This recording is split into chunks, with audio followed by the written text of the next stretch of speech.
Remember our three macroeconomic goals?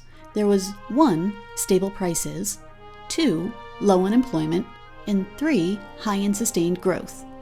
We're up to the third goal, high and sustained growth. The natural question now is, growth of what? The answer is that we want to see growth of the country's income, the country's real income. But how do we measure it? Well, a country generates income by producing goods and services and selling them. There are actually quite a few ways to look at a country's income, but when it comes to examining a country's growth, we look at its gross domestic product, or GDP. GDP is the total market value of all final goods and services produced in a given time period within a country's borders. Think carefully about what this definition does and does not include as part of the country's income. If there's a U.S. company that's located abroad producing products, that does not count as part of the GDP. But if there's a foreign company located in the U.S. producing products, that does count as part of the GDP. What about the final goods and services piece? The value of final goods and services, that is, those items purchased by the ultimate consumer, are counted in the GDP. The value of intermediate goods that will be used as part of something else before getting to the hands of the final consumer are not counted. Think of it this way. If you count the value of wheat, and then the value of the flour that's made from that wheat, and then the value of the loaf of bread that was made from the flour that was made from the wheat, you've counted the value of the wheat 3 times. The term total market value means the total value at that time period, that's the nominal value, of the final goods and services. Now that we know the definition of GDP, how do we actually measure it? Do I really need to know all of the final goods and services being produced and today's market price for each so that I can find the total value? Thankfully, there's an easier way for us to work with GDP, the expenditure approach. There's also what's referred to as the income approach, but since we won't really be using that this semester, I'll just set it aside for now. With the expenditure approach, you just think about what happens to all the goods and services that we produce. Somebody has to buy all that stuff, right? Well, who? Who buys the goods and services that get produced? The goods and services are purchased by 4 sectors of the economy. 1. The household or consumer sector. In the United States, this represents the single largest sector, with its spending accounting for roughly 70% of the entire GDP. 2. The business sector. Businesses purchase capital goods as machinery and equipment, constituting real investment. 3. The government sector. The government purchases goods and services so that it can function and provide its services. 4. The foreign sector. Foreigners purchase a certain amount of our products and services. We call these exports. Of course, we also purchase from other countries. What we buy from the rest of the world is our imports. We're interested in knowing on net what others buy from us, so we look at the net exports to the foreign sector, or exports minus imports. Altogether, GDP is the sum of the expenditures made by the 4 sectors of the economy: consumption by the household sector, investment by the business sector, government spending by the government sector, and net exports to the foreign sector. In short, GDP equals consumption plus investment plus government spending plus net exports, or GDP equals C plus I plus G plus X. Next time, real GDP.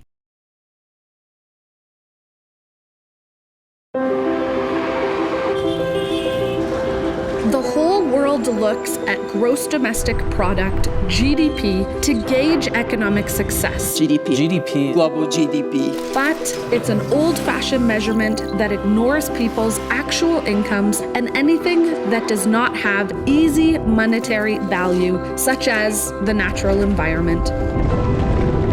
How can we measure our economies in a way that does not encourage environmental destruction, that gives a better indication to how real people are doing, and perhaps even looks beyond monetary wealth to include things such as personal well-being and even happiness?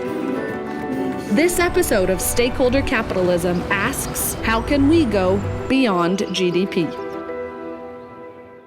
Welcome to Stakeholder Capitalism, a show from the World Economic Forum exploring how economies can be made to work for progress, people, and the planet.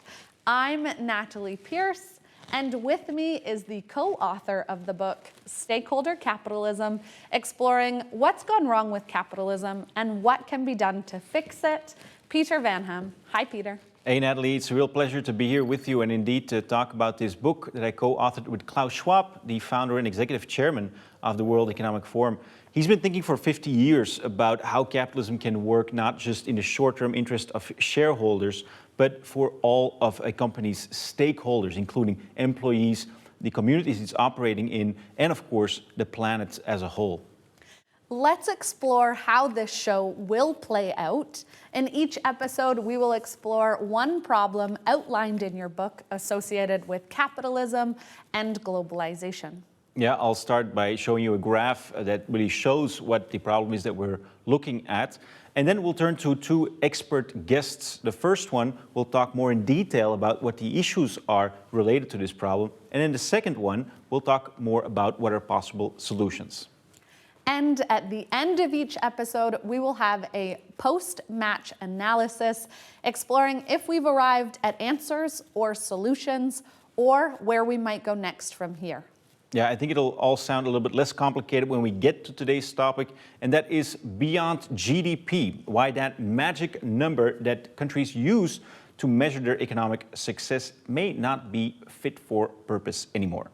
Peter, in a nutshell, can you show us what's gone wrong with GDP? Let's look at the global picture. Let's look at what happened with GDP from 1970 to 2019.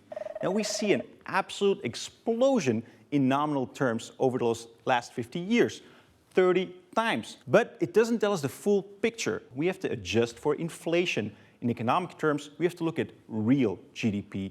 And the second adjustment we need to make is we have to adjust for population growth. So we have to look at real GDP per capita. If we do that, then we see that that number only increased twofold. Still not bad, but quite a lot less than that 30-fold increase we saw the first time. And remember, there's something like median incomes. This is the real incomes that people have. If we look at that number, in the US, for example, the world's largest economy, we see that number only increased by 40%, less than 1% increase per year. All this growth happened at the expense of the planet. If we look at our biocapacity, that's the planet's capacity to regenerate what we used up last year, then we see that that was more or less in balance with our ecological footprint in 1970. But over the years, we started to create what's called an ecological deficit. And by 2019, we started using twice as much as what the planet could regenerate. Two planets, there's only one. That's clearly an unsustainable situation. So income increases that are not so high, and we use up much more of the planet's resources than we can regenerate. Those are the problems with GDP. Thanks, Peter. It's now time to call on our first expert witness. Peter, who have you found on your travels to tell us more about the failings of GDP? Well, Diane Coyle, she's a professor of public policy at the University of Cambridge in the UK and also a former advisor to the UK Treasury. She's, among other things, the author of GDP, A Brief and Affectionate History, and she's also the head of something called the Beyond GDP initiative. So, hello, Diane. And you, hello. You've called GDP a wartime metric. Could you tell us what you mean by that? The initiative to understand the economy as a whole, to find some aggregate measure of national income and production, actually dates from the Great Depression in the 1930s. But it was wartime that gave the impetus for the development of what turned into the GDP that we're so familiar with. The governments in the US and UK wanted to understand how much could they produce for the war effort, what sacrifices was the civilian population going to have to make in terms of consumption and saving. And then after the war years, this became naturalized by the United Nations in a process to develop a whole statistical framework known as the System of National Accounts. GDP is one part. And all countries are meant to do this the same way, so that we can compare across countries, we can compare over time, and understand the extent to which economic progress is happening. Pioneers of the metric voiced their concerns about GDP. Can you tell us more? There were intense debates right at the start about what should and shouldn't be included, because it's how do we define what we mean by the economy? So the decision was taken not to include most informal work done in the home.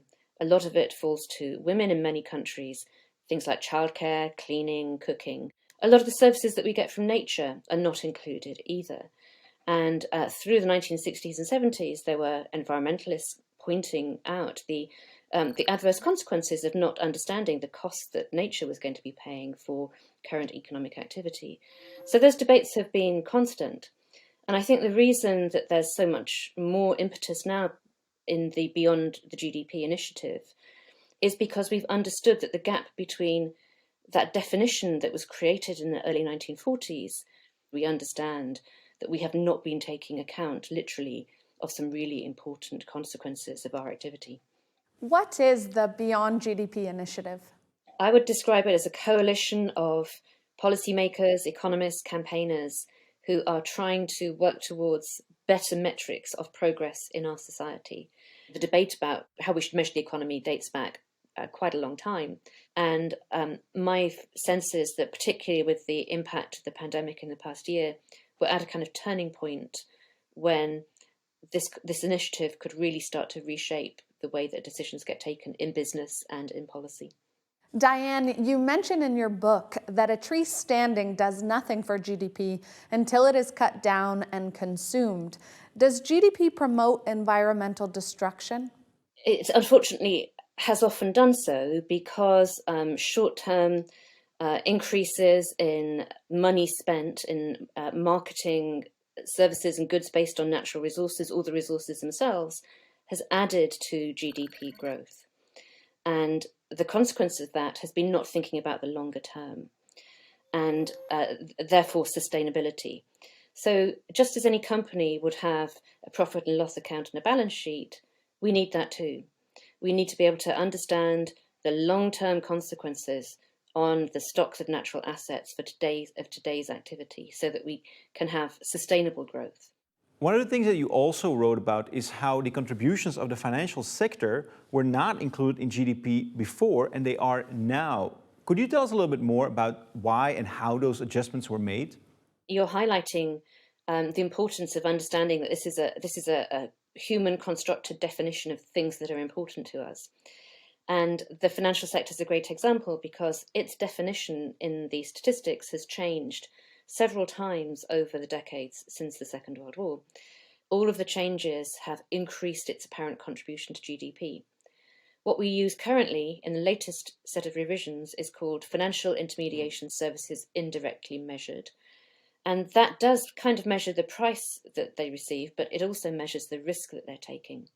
But these kinds of issues point you towards the fundamental question, which is how well is GDP measuring what we really care about, which is economic welfare. And there are some quite profound questions now being raised by the Beyond GDP initiative about, well, what do we care for? Diane, could median incomes perhaps be a better way to sort of say how people are really faring, since it's a measure that more people can relate to than GDP? There's been a divergence between the increase in GDP in many countries and the increase in what people are receiving in their incomes from their work, and an increase correspondingly in the profits, which have been increasingly concentrated in the hands of a smaller and smaller number of companies. Something about that mechanism for sharing prosperity has gone awry. GDP isn't measuring the increase in prosperity the way it used to do until maybe 10 or 15 years ago. So certainly looking at median household incomes gives you a much better idea of how the typical person in a particular country is getting on and are they seeing their lives getting better. Diane, what's the key takeaway for those that are listening with us today? The key takeaway is don't take any statistics as gospel. They are ideas. And what we need to do is think about which ideas matter, which purposes matter, which ideas matter, and therefore, what should we be measuring? And that's the conversation that we all need to take part in now.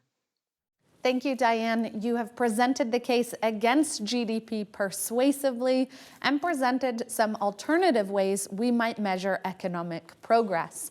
You can learn more about Diane's work at the website for the Bennett Institute of Public Policy. In this next segment, we are going to explore solutions. Where should we look in the world, Peter? Well, we would have to travel quite far. In fact, all the way to New Zealand, where they're trying some new and different metrics than GDP. Let's perhaps first listen to Jacinda Ardern, the Prime Minister, of course, of New Zealand, who's speaking at the World Economic Forum's annual meeting in Davos in 2019. In New Zealand, we're roughly projecting 3% growth. Our unemployment's at 3.9% on traditional measures, budget surpluses. People would look at us and go, you're doing okay. But we have homelessness at staggering rates, one of the highest rates of youth suicide in the OECD. So our plan is, through the wellbeing work that we're doing, a living standards framework to address the societal wellbeing of our nation, not just our economic wellbeing. That was Jacinda Ardern speaking about the Living Standards Framework. And joining us now live from New Zealand is one of the architects of this framework, Professor Girol Karajolu. He's the head of the School of Government at Victoria University in Wellington and also the former chief economist of the New Zealand Treasury. And there, of course, he developed this framework. Hello, Girol. Thank you very much for having me on your program. So could you tell us what the Living Standards Framework is and how it came about? The framework is very much based on the OECD Better Life or How's Life indicators, which recognizes that income, employment are very important contributors to people's well-being, but also acknowledges, based on a lot of empirical evidence from around the world, that people care about other things as well, such as social connections. The well-being framework tries to turn it into public policy, a public policy that's trying to improve both material and non-material sources of well-being, including social connections and environmental quality. Girol, how is New Zealand faring according to the framework? Very recent data shows that the evidence and performance of New Zealand is very mixed. In some domains, such as per capita income, housing affordability, we are doing very poorly.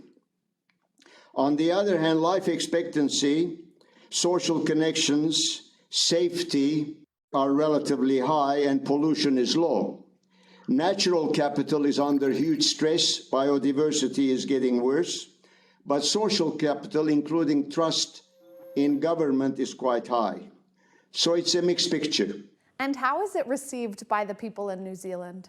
Almost all the public sector, both central and local regional government, are now framing policy propositions and investment propositions around the well-being and living standards framework. And regional and local government are doing their long-term planning exercises by asking people what they care about and trying to capture that.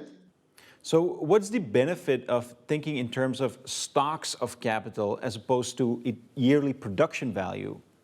The reason they are important is they highlight that while we need to deliver the flows in order to keep and give current prosperity to people living today, if we can preserve appropriately those capital stocks, that means that we can also deliver well-being to future generations. One of the big themes in New Zealand public policy today is intergenerational well-being. In other words, how can we ensure well-being to the wider population while at the same time preserving the capital stocks to ensure that future generations also have and enjoy well-being.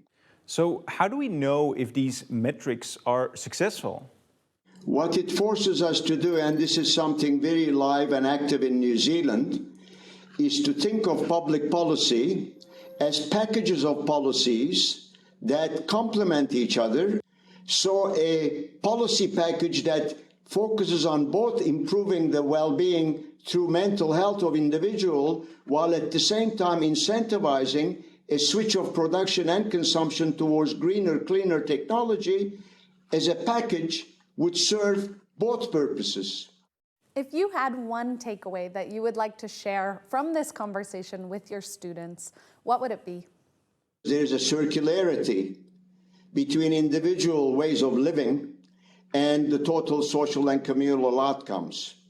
So I would urge them in whatever they do to always think, is it helping society? Is it good for the environment? Does it give me good material comfort? And does it give everyone the right to speak and contribute? If you live that way, then society will benefit as well, both today and across generations. Thank you, Girill Karacaoğlu, for joining us. Your book is Love You, Public Policy for Intergenerational Well-Being. It is out now. Thank you very much for giving me this opportunity. Extremely appreciated. Peter, you set the problem out for us. GDP is no longer fit for purpose. What did you hear today that makes you more optimistic for a different way forward? Well, I like that first idea that we heard, that quick fix of looking at the median household incomes rather than, the aggregate GDP. I think if you look at incomes, it tells you much better how real people are doing in an economy as opposed to that number GDP that really doesn't say much. So that's the first thing that I thought was very helpful. Yeah, GDP may work for an economy, but GDP does not work for people, and incomes is a better metric that actually means something to people. But Professor Karacaoğlu still told us that income does not help. It still can be an aggregate number that is detrimental to the environment or for work-life balance, was the example he gave. Yeah, and when he talked about this idea of wealth being also a stock of capital as opposed to only a flow, I think that was quite helpful too, because indeed, it helps you see these things as more sort of something that was given to us from our parents and our great parents and our, everyone that came before us, and that we have to leave to those that come behind us. And so that looking at wealth and capital and everything that really produces value more from that stock perspective than from the flow perspective, I think is the other aspect. I totally agree. I think for Professor Karacaoğlu, that emphasis on intergenerational well-being was something that as a young person obviously really resonated with me. I also really liked what Diane mentioned around GDP as a concept. It is just that. It can be transformed, it can be altered, it can be reimagined entirely. Yeah, and so, she talked, of course, about that idea that previously we looked at GDP and we looked at it as a wartime metric, and therefore, for example, we didn't include those unpaid household chores, whereas we all know that they're very valuable. And I think in a peacetime economy, perhaps we should value that more also by including it in that number that GDP is. Yeah, it's not GDP or it's GDP and Jacinda Ardern also emphasized some of those other indicators. That's all the time we have. Thank you to Peter, and thank you to our guests, Diane Coyle and Girill Karacaoğlu. We'll be back soon, of course, with another episode of Stakeholder Capitalism, and this time we'll look at employees and how they're treated, and we'll also ask if we should perhaps reevaluate the role of trade unions. Join us for the next episode of Stakeholder Capitalism. See you next time.